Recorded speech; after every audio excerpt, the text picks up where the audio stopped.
తెలంగాణ ముఖ్యమంత్రి కేసీఆర్ రైతు రుణమాఫీ ప్రకటనకు మద్దతుగా నల్గొండ జిల్లా నకరికల్ నియోజకవర్గం కేంద్రంలో రైతులతో కలిసి బీఆర్ఎస్ నేతలు సంబరాలు జరుపుకున్నారు.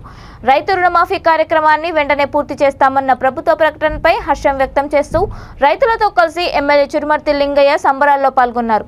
అనంతరం సీఎం చిత్రపటానికి పాలాభిషేకం చేసి స్వీట్లు పంచుకున్నారు.